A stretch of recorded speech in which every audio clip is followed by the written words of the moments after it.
الصلاة والسلام على أشرف الأنبياء والمرسلين وخاتم النبيين سيدنا ومولانا على رسوله الكريم وأهل بيته الطيبين الطاهرين المعصومين المظلومين اما بعد۔ بندگان خدا، آپ سب کو اور اپنے نفس کو تقوی الہی کی میں نصیحت کرتا ہوں اور تقوی الہی کی جانب دعوت دیتا ہوں۔ خداوند تبارک و تعالی نے ہم سب کی نجات تقوی الہی کے اندر رکھی ہے۔ تقوی الہی یعنی اللہ کا قانون، خداوند تبارک و تعالی کے طرف سے مقرر کردہ اصول زندگی جو انسان کی نجات کے لیے اللہ نے انسان کے لیے مقرر کیے ہیں۔ خداوند تبارک و تعالی نے تمام انبیاء کو بھی اسی لیے مبعوث کیا، اسی لیے دنیا میں بھیجا کہ تمام انبیاء جا کر قوموں کو، امتوں کو، انسانوں کو جا کر تقوی الہی کی جانب اس معاشرے کو بنائیں کہ جس معاشرے میں انسان رہ رہے ہیں۔ تقوی روز جمعہ کیونکہ حکم بھی ہے کہ پہلے خطبے کے اندر تقوی الہی کی جانب دعوت دی جائے اور تقوی الہی کی وضاحت کی جائے اور لوگوں کو موحد بنایا جائے۔ موحد یعنی توحید پرست، توحید، عقیدہ توحید لوگوں کے اوپر عیاں کیا جائے۔ خطبہ جمعہ کے پہلے خطبے میں باقاعدہ احادیث کے اندر یہ آیا ہے، حکم دیا گیا ہے روز جمعہ لوگوں سے خطاب کرنے والے امام جمعہ کو۔ اسی لیے میں مختصر سا آپ کی خدمت میں بیان کروں گا۔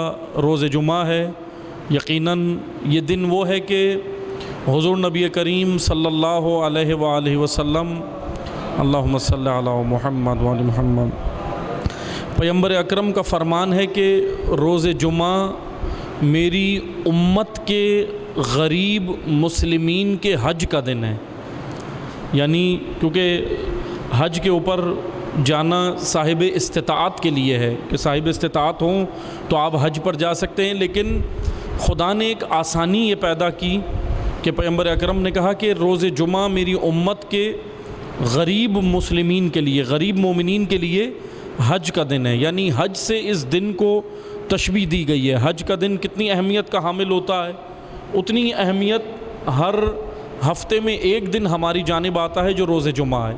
لیکن یہ روز جمعہ کس لیے ہے؟ تاکہ ہم نماز جمعہ میں آئیں، شرکت کریں اور اس خطبے کے اندر، ان خطبات کے اندر اپنا مقصد خلقت کو پہچانیں۔ پیغمبر اکرم صلی اللہ علیہ وآلہ وسلم یا تمام انبیاء کے آنے کا مقصد، کیونکہ ابھی گزشتہ مہینہ جو گزرا ہے وہ ماہ ربیع الاول کا تھا، یہ ربیع الثانی چل رہا ہے، اس لیے میں آیہ کریمہ سورہ جمعہ کی دوسری آیت آپ سنتے ہیں، تلاوت کرتے ہیں اور یاد بھی ہوگی آپ کو کہ اللہ تعالیٰ کا فرمان ہے، هو الذی بعث فی الامیین رسولا منہم یتلو علیہم آیاتہ ویزکیہم ویعلمہم الکتاب والحکمہ، کہ ہم نے یہ رسول مبعوث کیا ہے، ہم نے رسول کو بھیجا ہے۔ کیا کرنے بھیجا ہے؟ کیوں اللہ کے رسول اس دنیا میں آئے ہیں؟ کیوں تمام انبیاء آئے ہیں؟ خصوصاً رسول اللہ کو اللہ نے کیوں بھیجا؟ هو الذی بعث فی الامیین، امیین میں رسول بھیجا ہے۔ کیا کرنے بھیجا ہے؟ انہی میں سے، امیین میں سے ہی ایک ہم نے رسول مبعوث کیا۔ ترجمہ یہ ہے، کیا کرنے بھیجا؟ یزکیہم ویعلمہم الکتاب، کہ یہ جا کر کیا کرے گا؟ یتلو علیہم آیات، پہلے ان کو آیات الہی کا، اللہ کی آیات تلاوت کرے گا، تلاوت لوگوں کے سامنے کرے گا۔ تلاوت یعنی پڑھنا، قرأت کرنا، بتانا، اور تلاوت کے اور دقیق معنی بھی ہیں۔ تلاوت صرف پڑھنے کو نہیں کہتے، کیونکہ آپ نے دو جملے سنے ہوں گے، بڑی توجہ سے سنیے گا، دو جملے سنے ہوں گے، قرأت اور تلاوت۔ قرأت بھی پڑھنے کو کہتے ہیں اور تلاوت بھی، لیکن فرق ہے معمولی سا۔ قرأت صرف پڑھنے کو کہتے ہیں، صرف میں پڑھ کر قرآن اٹھ گیا چلا گیا، یہ ہے قرأت۔ لیکن تلاوت پڑھنے کے بعد عمل کرنے کو بھی کہتے ہیں، یعنی کیونکہ تلاوت کا معنی ہے قرآن کے پیچھے چلنے والا، پیچھے بھی چلنا ہے، عمل بھی کرنا ہے، یعنی ہم نے اپنی زندگی میں قرآن کو امپلیمنٹ کرنا ہے۔ عملی طور پر اس کو نافذ کرنا ہے۔ قرآن کا اصل ہدف یہ ہے۔ بس توجہ سنیں، اللہ کے رسول کے بارے میں اللہ نے کیا فرمایا کہ یہ رسول کیوں آئے ہیں؟ تاکہ تمہیں یتلو علیہم آیات، اللہ کی آیات کے پیچھے تمہیں چلائیں، یعنی تمہیں اللہ کی آیات کا پیروکار بنائیں، قرآن کا پیروکار بنائیں۔ پھر کیا، کیسے کیا اللہ کے رسول نے، کیسے کرنا ہے یہ کام؟ یزکیہم ویعلمہم الکتاب۔ یزکیہم یعنی دو کام اللہ کے رسول نے کیے جس سے ایک بہترین سوسائٹی بنی، ایک بہترین معاشرہ بنا، اور وہ تھا ایک تربیت اور دوسرا تعلیم۔ تربیت اور تعلیم، تربیت اور تعلیم کے ذریعے اللہ کے رسول نے انسانوں کو انسان بنایا۔ یعنی آپ نے توجہ سے سننا ہے، ہم اس دنیا میں انسان، میں ساری آیات کا، روایات کا ایک نچوڑ پیش کر رہا ہوں، کیونکہ ابھی ظاہر سی بات ہے اتنا وقت نہیں ہوتا کہ تمام آیات کو آپ کی خدمت میں پڑھوں اور پھر اس کی تشریح کروں۔ آیات الہی کا نچوڑ یہ ہے قرآن کریم میں کہ اللہ نے انسان کو انسان بنا کے نہیں بھیجا، بننے بھیجا ہے۔ ہمیں اس دنیا میں انسان بننے بھیجا ہے۔ ہم انسان بنیں گے کیسے؟ اب سب کے ذہن میں سوال آئے گا کہ کیا مولانا صاحب ہم انسان نہیں ہیں؟ بھائی میری 2 آنکھیں ہیں، 2 ہاتھ ہیں، 2 پاؤں ہیں، سب کچھ ہے، میرے بدن کے تمام اعضاء ہیں، میں انسان ہوں۔ لیکن جسمانی اعتبار سے نہیں کہا جا رہا کہ آپ انسان بننے آئے ہیں، جسمانی اعتبار سے نہیں بلکہ انسانی اعتبار سے، کیونکہ یہ جو جسم ہے، یہ جو بدن ہے، یہ انسان نہیں ہے، یہ انسان کے لیے انسان کو ملا ہے۔ انسان کیا ہے؟ روح ہے، نفس ہے۔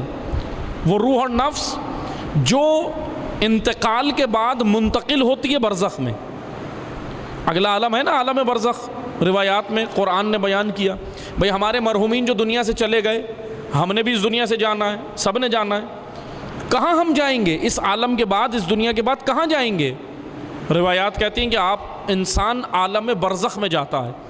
برزخ ایک ٹیمپریری جگہ ہے، برزخ ایک عارضی جگہ ہے، برزخ مستقل جگہ نہیں ہے کہ ہم یہ سمجھیں کہ برزخ میں ہی ہمیشہ رہنا ہے، نہیں۔ ہمیشہ کی جگہ اچھے اعمال کرنے والوں کے لیے قرآن کہتا ہے ہمیشہ کی جگہ جنت ہے، برے اعمال کرنے والوں کے لیے ہمیشہ کی جگہ جہنم ہے۔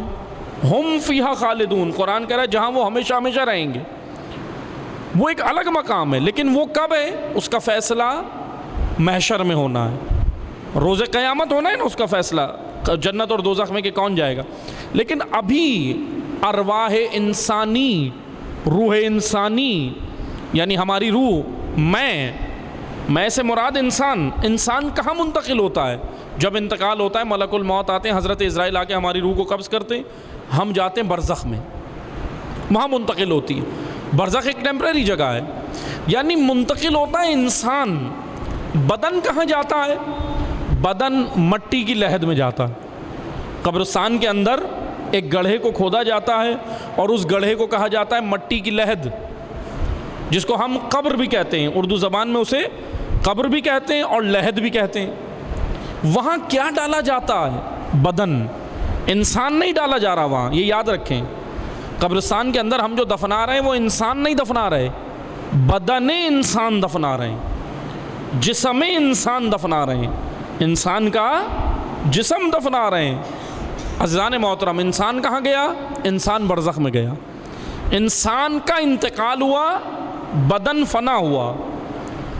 یعنی موت انسان کی فنا کا نام نہیں ہے، انسان کی بقا کا نام ہے، کیونکہ موت تو ہمیں ہمارے مرحلے میں آگے لے جا رہی ہے، موت ہمیں ختم نہیں کر رہی، موت ہمیں آگے لے جا رہی ہے۔ ختم کیا چیز ہو رہی ہے اس دنیا میں جو مٹی کی لحد میں جا کر ختم ہو رہا ہے؟ وہ ہے میرا بدن، وہ ہے ہمارا جسم، وہ ہے مادی وجود، معنوی وجود، وہ ختم نہیں ہو رہا، وہ آگے جا رہا ہے۔ بنانے ہم کیا آئے ہیں عزیزان محترم؟ اپنے آپ کو بنانے سے مراد یہ ہے کہ ہم اپنے روح کو بنانے آئے ہیں، بدن کو بنانے اس دنیا میں نہیں آئے۔ یعنی بدن کچھ بنے گا نہیں، بدن ہی رہے گا۔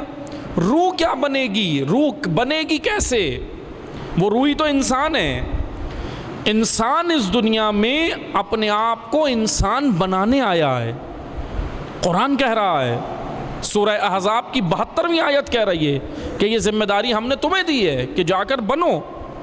قرآن کہہ رہا ہے کیا بننا ہے، ہم نے کیا بننا ہے. مثلا مثال کے طور پہ کوئی جانور آپ دیکھیں، کیا جانور کچھ دنیا میں بن جاتا ہے؟ وہ جانور ہی رہتا ہے. گدھا گدھا ہی رہتا ہے، گائے گائے رہتی ہے، گھوڑا گھوڑا رہتا ہے، ہاتھی ہاتھی ہی رہتا ہے.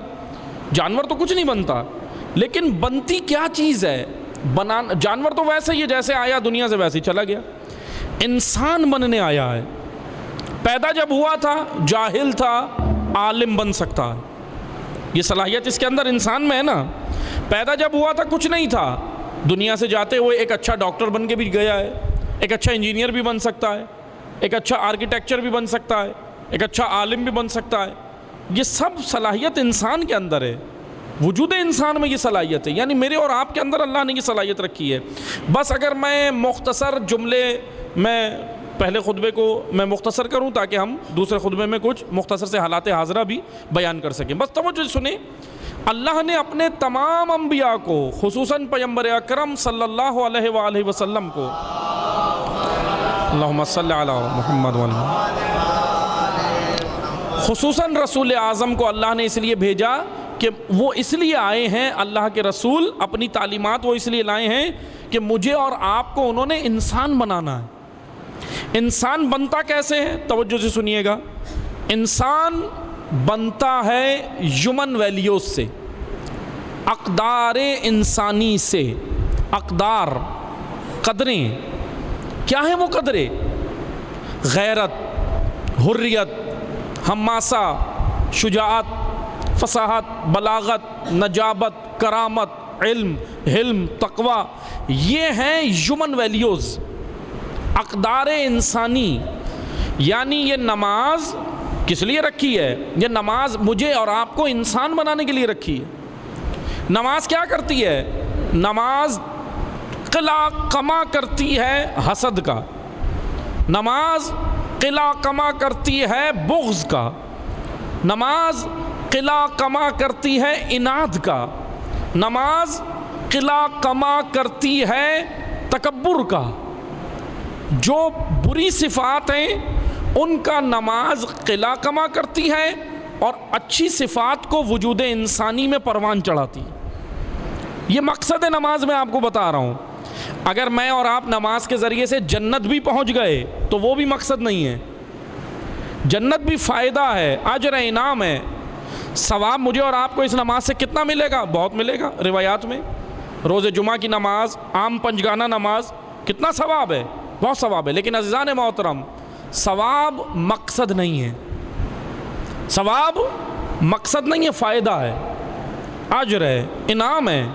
مقصد نماز ایک ہی ہے، انسان کے وجود کے اندر انسانی اقدار کو گروتھ دینا، نشو و نما دینا، پرورش کرنا. بس آپ توجہ سے سنیں، دو طرح کے ہمیں نمازی کربلا میں نظر آتے ہیں. ایک لشکر حسین میں ہے اور لشکر عمر سعد میں بھی ہیں. نماز وہ بھی پڑھ رہے تھے، نماز حسین ابن علی علیہ السلام کا لشکر بھی پڑھ رہا تھا، امام حسین خود بھی نماز پڑھ رہے تھے. لیکن عزیزان محترم، جیسے بعض لوگ معذرت کے ساتھ نماز کو بلیم ڈالتے ہیں، نماز کو الزام ٹھہراتے ہیں نا، جیسے ہیں ایسے خرافات ذہنوں میں کہ جی کسی بعض ایسے افراد ہیں، کسی کہتے نماز کیوں نہیں پڑھتے؟ وہ کہتے ہیں جی نماز اس لیے نہیں پڑھتے کہ شمر پڑھتا تھا، ہولی پڑھتا تھا. ایسے جملات کہتے ہیں بعض لوگ، لیکن یہ نہایت ہی افسوسناک جملات ہیں. نماز کے بارے میں آپ یہ تو کہتے ہو کہ شمر و خولی عمر سعد بھی نمازی تھے، اس لیے جی چھوڑو، ہمارا نماز سے کیا تعلق. لیکن یہ نہیں دیکھتے وہ نماز پڑھتے تھے، لیکن حسین ابن علی جو تھے وہ نماز کو قائم کر رہے تھے. کربلا والوں نے نماز کو قائم کیا ہے، پڑھا نہیں. پڑھنا یہ ہے کہ پڑھ کے چلا گیا، وجود پہ کوئی اثر نہیں. قائم کرنا یہ ہے کہ پڑھ کے گیا، کاروبار پہ گیا تو سچ بول کے کاروبار کروں گا، گھر میں گیا تو آپس میں محبت، بھائی بہن میں محبت، بھائی بھائی میں محبت، میاں بیوی اپنے قوانین، اللہ کے قوانین کے تحت زندگی گزارے. نماز ہماری زندگی میں اثر ڈالنے کے لیے، ورنہ اگر نماز کوئی اثر نہیں ڈال رہی تو معذرت کے ساتھ میں نے اس کو عادت بنا لیا ہے. عبادت نہیں رہی، عادت. تو روٹین میں چیزیں، ہم بہت سارے کام کر رہے ہیں ابھی عادی ہیں. عادتیں ہیں نا بہت ساری، ہمیں بہت ساری عادتیں ہوتی ہیں. اچھا عادت اتنی انسان کے اندر راسخ ہو جاتی ہے کہ اس کو پھر محسوس بھی نہیں ہوتا کہ عادت ہے یہ. محسوس جیسے معذرت کے ساتھ لیکن ہے، بعض لوگوں کو گالی دے کے بات کرنے کی عادت ہے، ہوتی ہے نا بعض لوگوں کو. اب ان کو پتہ بھی نہیں چلتا کہ میں نے گالی دے کے بات کی ہے. آپ جب احساس دلائیں کہ بھائی آپ گالی کیوں دے رہے ہو، تو ایک دم حیران ہو کے پوچھتے میں نے گالی دی تھی؟ کب دی تھی؟ میں نے تو یہ بات کی. کیوں؟ کیونکہ عادت ہو گئی. عادتیں ہوتی اتنی خطرناک ہیں، پتہ بھی نہیں چلتی کہ ہم عادت پہ جی رہے ہیں. لیکن عزیزان محترم، نماز عبادت ہے. عبادت ہمیں انسان بنانے کے لیے، ہمیں انسان بنانے کے لیے ہے. اسی لیے اللہ کے رسول ہمیں انسان بنانے آئے، عبد خدا بنانے آئے. اور انسان بنے گا تقوی الہی کے ذریعے. تقوی یعنی رولز آف ریگولیشن اللہ کی جانب سے. آپ کسی کمپنی میں جاب کرتے ہیں، کسی ادارے میں جاب کرتے ہیں، گورنمنٹ ملازم ہے کسی بھی ادارے میں یا کہیں بھی ہیں، پرائیویٹ ملازم ہے، آپ جاب کرتے ہیں نا، رولز ہیں وہاں پر بنے ہوئے. اب وہ ایک الگ بات ہے پاکستان عمل ہو نہ ہو، لیکن رولز تو بنے ہیں نا، قانون تو ہے نا. بھائی اسکول بھی بچہ اگر جاتا ہے تو رولز ہیں. یونیفارم کے بغیر اسکول نہیں جائے گا. یونیفارم کے بغیر بھیجیں تو ٹیچر ناراض ہوتے ہیں، والدین کو بھی کہتے ہیں نا کہ آپ نے بچے کو ایسے کیوں بھیجا، پینلٹی ہوگی، جرمانہ ہوگا، سزا ملے گی، ہے نا، کیونکہ رولز فالو کرنے ہیں. وہاں پہ کوئی اٹھ کر یہ کہتا ہے کہ یہ جبر ہے، کوئی کہتا ہے جبر ہے، والدین کہیں گے کہ اسکول والے جو ہے وہ زبردستی اور جبر کر رہے ہیں. جبر تو نہیں ہے. جیسے ہی آپ اسکول والوں کو کہیں گے کہ یہ بچے کو یونیفارم بھی پہن کے آنا ہے، بچے کو اسکول بیگ بھی لانا ہے، کتابیں بھی لانی ہیں، ساکس بھی پہننے ہیں، موزے بھی پہننے، جوتے بھی پہننے. اچھا گرمی کا مہینہ، جون کی سخت گرمی، لیکن اس میں بھی اس نے موزے جوتے پہننے ہیں، اسکول کہہ رہا ہے نا. اسکول کے قانون میں سے کوئی اٹھ کے یہ کہے گا کہ اسکول والے زبردستی کر رہے ہیں، جبر کر رہے ہیں؟ نہیں، کیونکہ عقل مند آدمی یہ کہے گا کہ چاہے گرمی ہو یا سردی ہو، اسکول کے رولز فالو کرواؤ تاکہ بچہ جو ہے وہ بہترین ڈسپلن سیکھے، نظم و ضبط سیکھے، قاعدہ قانون سیکھے. عقل مند آدمی تو یہی کہے گا نا. اب آپ مجھے بتائیں، یہ مثال تھی مطلب کی جانب آئیں، یہ تو مثال تھی.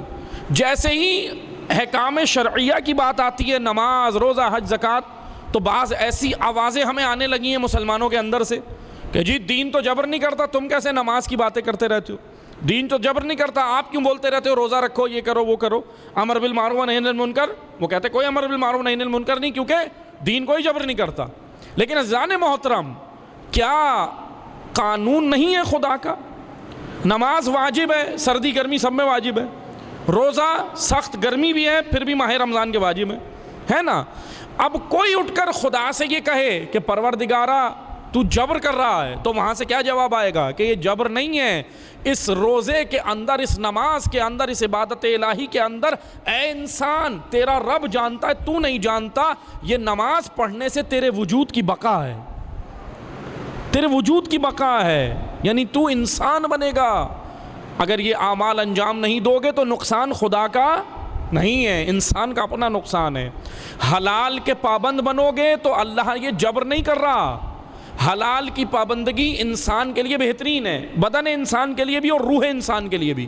اور حرام سے رکنا بدن انسان اور روح انسان دونوں کے لیے بہتر ہے. اللہ کو اس سے کوئی نفع نقصان نہیں ہوتا. اسی لیے دعا کرتے ہیں اللہ تعالی ہم سب کو تقوی الہی کی توفیق عطا فرمائے. بسم اللہ الرحمن الرحیم. انا اعطیناک الکوثر فصل لربک وانحر ان شانئک هو الابتر.